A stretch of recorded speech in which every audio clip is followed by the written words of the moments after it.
It's the next day and we've got a much bigger cook for you guys this time. I tell you, the things we go through for science on this channel. For this one, we've got some split chicken boobs getting ready to go on. They have been marinating in Italian dressing all day long, and we're gonna slap them on this grate here. I've had the grill preheating here. We're showing 594-ish.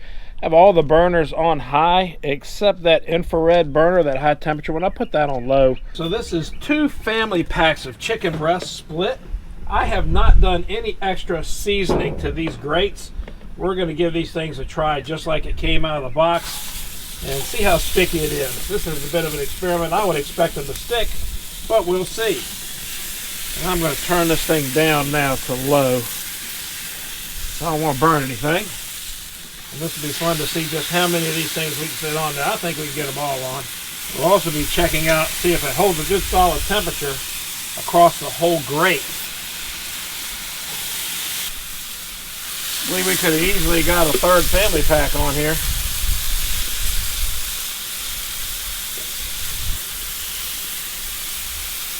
There you go, that's 2 family packs of split chicken breasts and a couple of little pieces. We're going to put those on there too.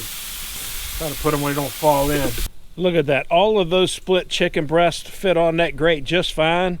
And there's room, we could have gotten another one on there, I'm quite sure, easily. Now do me a favor, give me that thumbs up like button for this gigantic batch of chicken on this grill, will you? Your likes, comments, and shares help the channel, and I would love to get to 100,000 subscribers this year.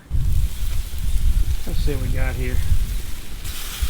Look at that, y'all. That did not stick at all.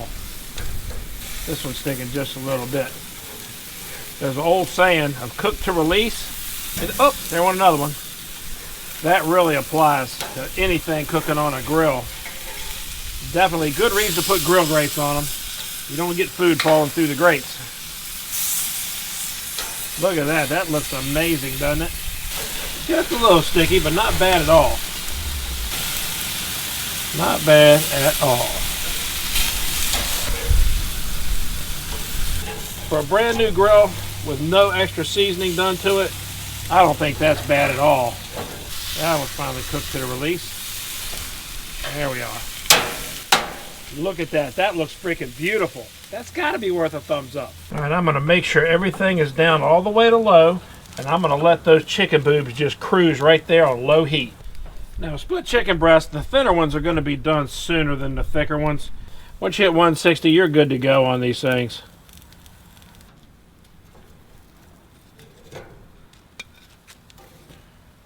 I am really impressed that these things aren't sticking. I tell you what, I really expected these to stick being such a new grill, but they're doing a fantastic job. Look at that, y'all. That is freaking perfect right there. And as usual, links to everything used in this video are down in the description below, including the Monument Denali 605 Pro. In the next one, we're going to slap a couple of big old ribeyes on this thing and do a reverse sear and see how well it handles that. Reverse sear ribeyes sure are good. Make sure you hit that subscribe button down there and the bell icon so you can turn on notifications and not miss that one when it comes out. Thanks for watching. See you next time.